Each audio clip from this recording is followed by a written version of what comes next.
औंध गटात नागरिकांचा मागास प्रवर्ग महिला आरक्षण लागल्यानंतर आता राजकीय वातावरणात नव्या हालचाली आणि चुरस दिसू लागलेली आहे। याच पार्श्वभूमीवर औंध गटातील शेखर गोरे यांच्या समर्थक कार्यकर्त्यांनी एकत्र येत औंध येथे पत्रकार परिषदेचे आयोजन केले।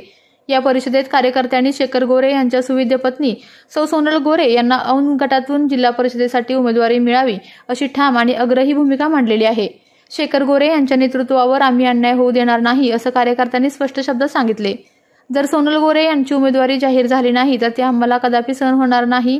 यावेळी बोलताना औंध गटातील सर्व कार्यकर्ते या ठिकाणी मोठ्या संख्येने उपस्थित होते। या मेळाव्यामुळे औंधच्या राजकारणात नव्या हालचालींना सुरुवात झालेली आहे। औंध गटामध्ये ओबीसी महिला जिल्हा परिषदच्या उमेदवारीसाठी ओबीसी महिला आरक्षण पडलेला आहे।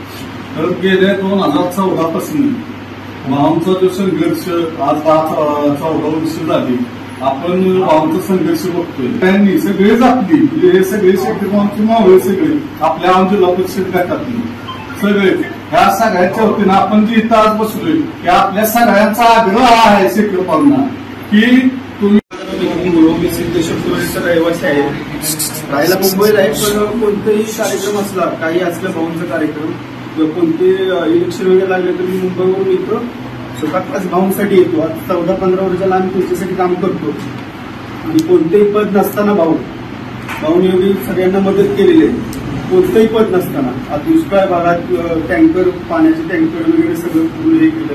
आज सिद्धेश्वर पुरवले लोकसंख्या जास्त आहे, तिथे कमीत कमी 40% आमचं मतदान आहे भाऊंसाठी। तर आता हे उमेदवारी लागलेले सोनलताई गोरे यांना उमेदवारी मिळावी आमची कळकळीची विनंती। ग्रामपंचायत सदस्य त्रिमली आमच्या गावामध्ये शेखरभाऊ गोरे यांनी सर्व प्रकारची कामे केलेली आहेत। गोरगरिबांना मदत केलेली आहे, तसेच मागे त्यांना मदत केलेली आहे।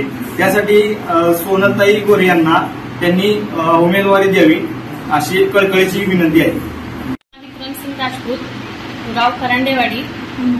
माझी एकच विनंती आहे की सोनलताई शेखरभाऊ गोरे यांना औंध गटातून उमेदवारी मिळावी ही कळकळीची विनंती आहे। शेखरभाऊ यांनी बरीचशी कामं स्वखर्चाने केलेली आहे आणि त्यांनी कधी कोणाचा भेदभाव न करता ही सगळी कामं केलेली आहेत। त्यामुळे सोनलताई गोरे यांना उमेदवारी मिळावी अशी आमची कळकळीची विनंती आहे। मी सिद्धेश्वर पुरवलीचा रहिवासी असून ग्रामपंचायत सदस्य असून शेखरभाऊ गोरे यांचा कट्टर समर्थक आहे।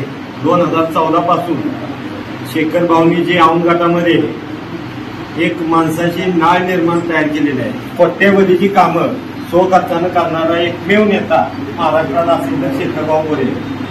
तर आता येणाऱ्या 2025च्या निवडणुकीत जिल्हा परिषदला ओबीसी आरक्षण पडल्यामुळे औंध गटासाठी आमची सर्व पुरवलीतील कार्यकर्त्यांची व औंध गटातील सर्व कार्यकर्त्यांची अशी मागणी आहे, माननीय जयकुमार गोरे भाऊ व आमचे आराध्य दैवत शेखरभाऊ गोरे यांना जे आमच्या वहिनीसाहेब सोनल शेखरभाऊ गोरे यांना उमेदवारी द्यावी।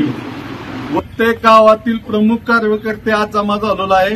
भाऊंना आग्रहाची विनंती आहे की औंध जिल्हा परिषद गट ओबीसी महिला राखीव झालेला आहे आणि हा औंध जिल्हा परिषद गट शेखरभाऊंचा बालेकिल्ला आहे। तर माननीय ग्रामविकास मंत्री आणि आमचे दैवत शेखरभाऊ यांना आग्रहाची विनंती आहे की भाऊंच्या मिसेस आमच्या वहिनी सोनलताई शेखरभाऊ गोरे यांना इथून आग्रहाची पूर्ण कळकळीची विनंती आहे। सगळ्या सोनलताई गोरे यांना उमेदवारी ही झालीच पाहिजे आणि सगळ्यांच्या वतीनं सोनलताई यांना उमेदवारी जर झाली नाही तर हा अन्याय आम्ही सहन करणार नाही। कोण सहन करणार आहे का आपण अन्याय? हा अन्याय आम्ही सहन करणार नाही। आपल्या तालुक्यातील जिल्ह्यातील बातम्या सर्वप्रथम पाहण्यासाठी आजच सातारा न्यूजला YouTube चॅनलवर सबस्क्राईब करा, लाईक करा, शेअर करा आणि बेल आयकॉन प्रेस करायला विसरू नका।